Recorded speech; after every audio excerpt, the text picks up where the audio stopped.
कुल में आपने जन्म लिया है जो कुल कितना महान था, जिस कुल में भगवान श्री कृष्ण ने स्वयं पांडवों का साथ देकर के उनका उद्धार किया, उनका मार्गदर्शन किया, उसी में तो आपने जन्म लिया है। आपने पूछा तुम्हारा परिचय, तो मेरा नाम धर्म है, मैं धर्म हूं। मेरे सामने खड़े होकर के रो रही है, ये कोई और नहीं, ये साक्षात पृथ्वी माता है। तो महाराज फिर आपको ये कष्ट किसने दिया? आपकी इतना बताओ, आप मुझे बताओ तो सही, मैं उसे दंड दूंगा। इतनी बात को सुन करके महाराज धर्म हंसने लगे और कहा, राजन ये थोड़ी बात बड़ी विचित्र है। सुख और दुख के ऊपर हमारे संतों ने बड़ी बड़ी मीमांसाएं की है, ध्यान देना। कोई तो कहता है कि सुख और दुख ये हमारे मन का विषय है, सुख दुख नाम की कोई चीज ही नहीं है। और बात भी सही है, हमें कोई चीज अच्छी लगती है और हम उसे लेने का प्रयास करते हैं, नहीं मिलती है, खोपड़ी पकड़ के बैठ गए, रोने लगे, अरे हम दुखी हो गए।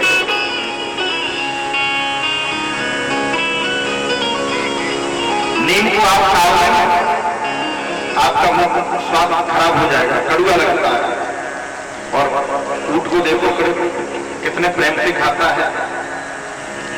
तो सुख दुख कहीं न कहीं मन का विषय भी है, लेकिन एक संत ने और बड़ी प्यारी बात कही कि भैया सुख और दुख हमारे जीवन में जो भी आते हैं, तो एक काम और होता है कि हम अपने सुख दुख का कारण किसी दूसरे व्यक्ति को बता देते हैं। ऐसा ही होता है ना, हम पे यदि कोई दुख आता है तो हम क्या कहते हैं, अरे उस व्यक्ति ने हमारे साथ ऐसा कर दिया इसलिए आज हम दुखी हैं। लेकिन ऐसा भी नहीं है, ध्यान देना, सुख दुख जो भी है वो तुम्हारे कर्मों का गति है, तुम्हारे कर्मों का खेल है। भगवान श्री कृष्ण भागवत ने इसकी घोषणा करवाई है।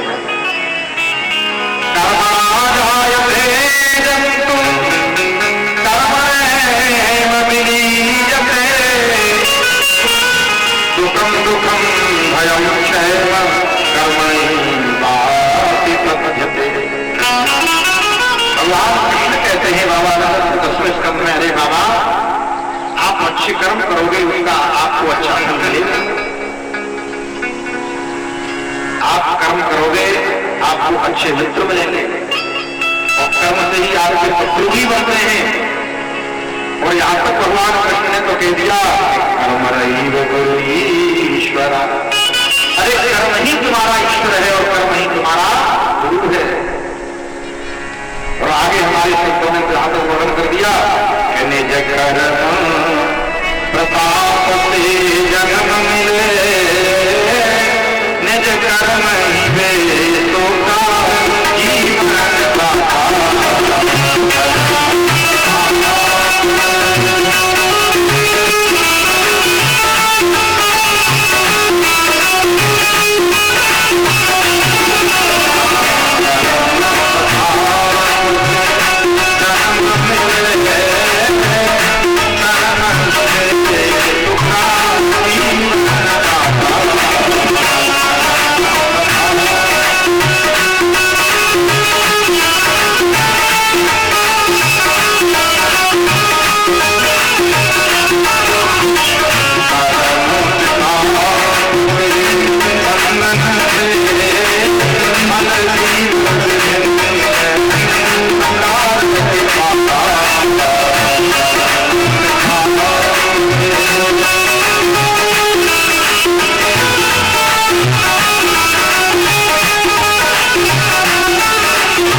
बात कह दी, कर्म से शत्रु सखा बढ़ते, लेकिन कर्म से काल भयंकर आता।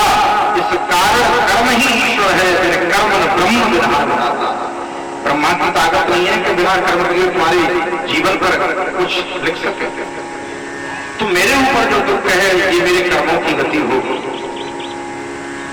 उसी समय महाराज परीक्षित ने आगे देखा कि कोई काला काला भयंकर कुछ रहा है। कौन है? मारने को दौड़े, आकर के चरणों में गिर पड़ा। इसलिए और मैं सावधान करूं, साधना के मार्ग पर आप चलने वाले हैं, भजन के मार्ग पर चलने वाले हैं।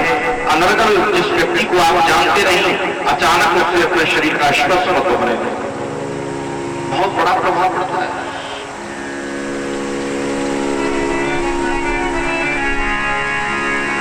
जैसे ही महाराज व्यक्ति ने आकर के परीक्षित का स्पर्श किया तो उनकी दशा मन की जो दशा बदल गई। गए थे मारने, लेकिन रुक गए।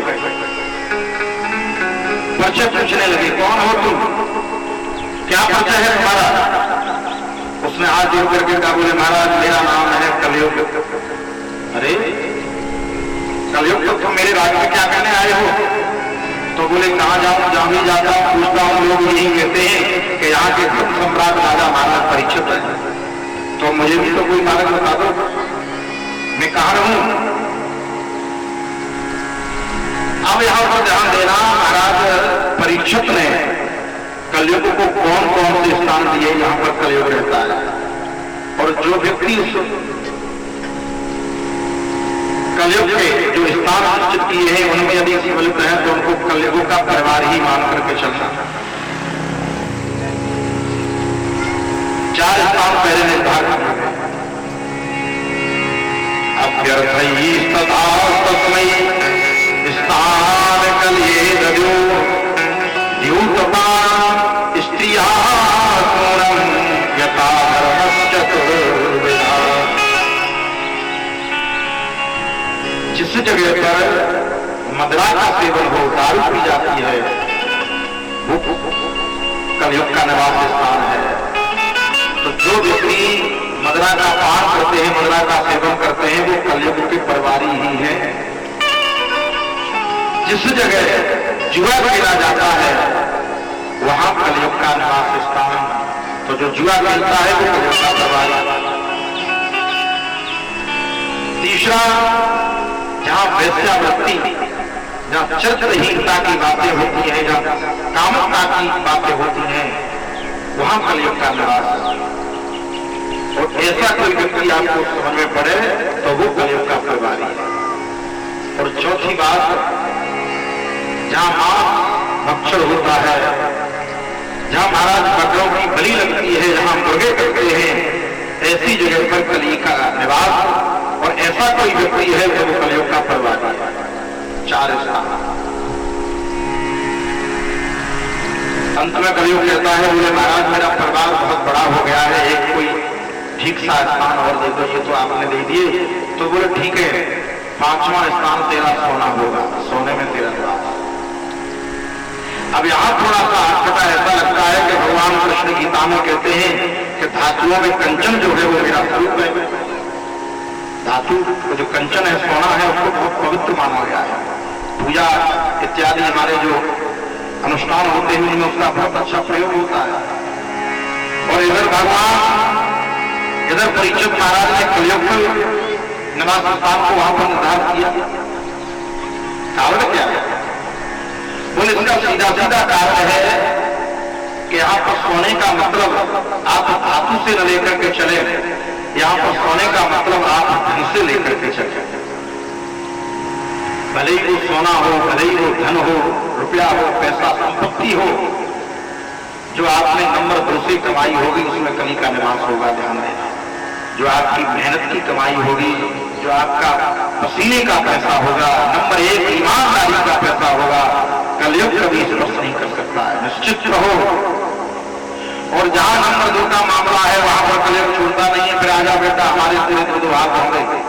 और देखना आप अनुभव करके, बड़ी बड़ी कोठी बंगले वाले जो लोग हैं ना, दिखाई देते हैं बड़े ऐसे आराम की जिंदगी जी रहे हैं, लेकिन अंतरंग इनके जीवन को देखना ये बहुत दुखी है। रात भर उनको नींद नहीं आती। पत्नी में कलह है, बच्चे नहीं सुनते, बड़ा आतंक मचा हुआ है। क्यों? वो कली के चपेट में है।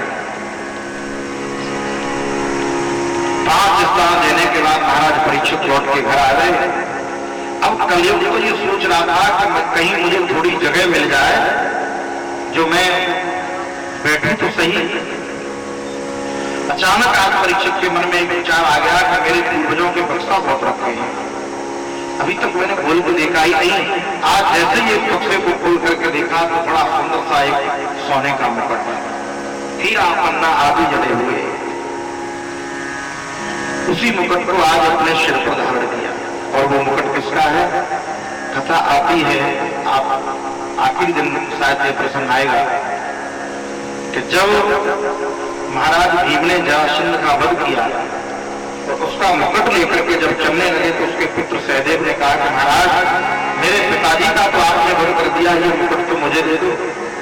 वो मुकुट महाराज भीम ने नहीं दिया, उसी मुकुट को आज परीक्षित ने अपने सिर पर धारण किया। वरदान तो दे चुके थे कि सोने में मेरा निवास होगा, उसी मुकुट के माध्यम से महाराज परीक्षित के सिर पर आकर के कलयुग बैठ गया।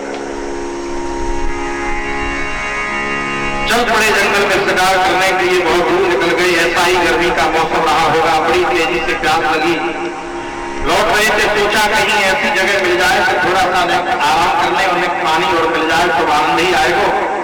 तभी आगे बढ़ करके देखा कि बड़ा सुंदर सा एक आश्रम दिखाई दिया, यहाँ तो हो रहा था। और आगे बढ़े तो देखा कि कोई संत एक समाधि में बैठे हैं। प्रणाम किया, महाराज मैं प्रणाम करता हूँ, मेरा नाम परीक्षित। महात्मा नहीं बोले। दूसरी बात, परीक्षित ने कहा महाराज आपने सुना नहीं, मैं धर्म सम्राट राजा परीक्षित आपसे निवेदन कर रहा हूं, मुझे जल पिलाओ। नहीं बोले। महात्मा समय किसी अपनी समाधि में समाधिस्थ थे। और तीसरी बात, तो राजा को ऐसा क्रोध आया, देखा कैसी दाढ़ी बढ़ा करके बैठा है, महात्माओं का भेष बना के। ये महात्मा है, दरवाजे पर आया हुआ अपनी भगवत स्वरूप होता है, और मैं तो राजा। अरे मुझे देख करके उसने आंख खोली है, ना मुझे प्रणाम, मुझे पानी पीने के लिए दिया, न बैठने को महाराज इसने कुछ आह्वान किया।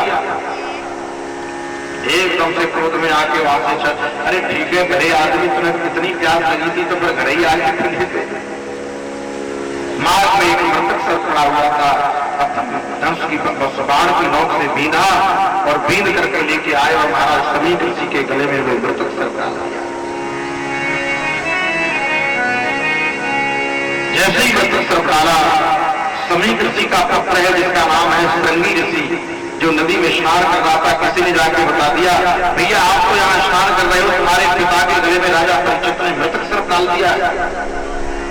इतनी बात को सुनते ही वो बालक आज बोला हो गया, क्रोध में आकर के नदी में खड़े होकर के हाथ में जल लिया और जल लेकर के राजा परीक्षित को श्राप दे दिया। अरे दुष्ट राजा, तूने शाही बलराम का वर्णन करते हुए मेरे पिता के गले में मृतक सर डाला है, मैं श्राप देता हूं कि इसी शब्द का पूर्वज तक्षक 7 दिन तेरा काल न करके आएगा। इति लंघित मर्यादा स्वच्छता सप्तमे हरि दक्षशीष्मा पुराण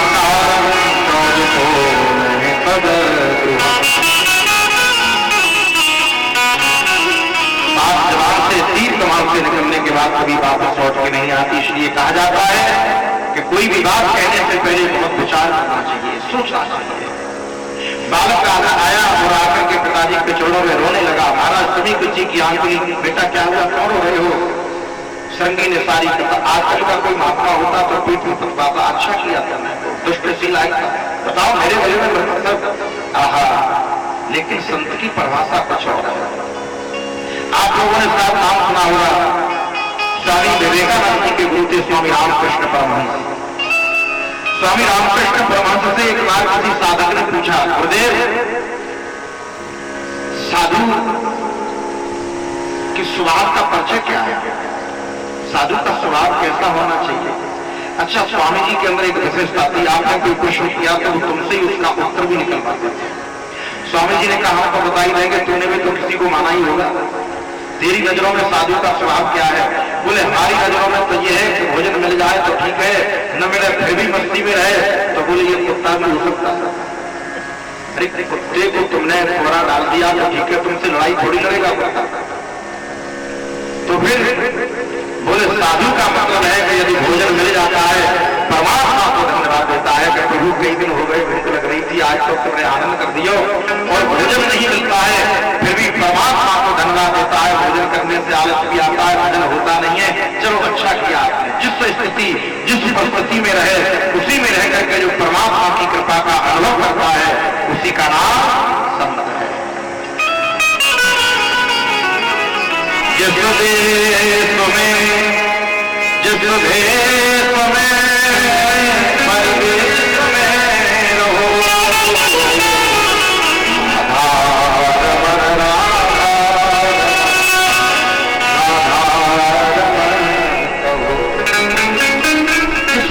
में रहो, जिस देश में जिस देश में रहो और उसी में रह करके परमात्मा की कृपा का अनुभव करो, उसी का नाम संत है। बेटा एक छोटी सी गलती पर तुमने राजा को इतनी बड़ी सजा दे डाली। आपको पता है परीक्षित जैसे धर्म सम्राट राजा कभी कभी पैदा होते हैं। इस राजा के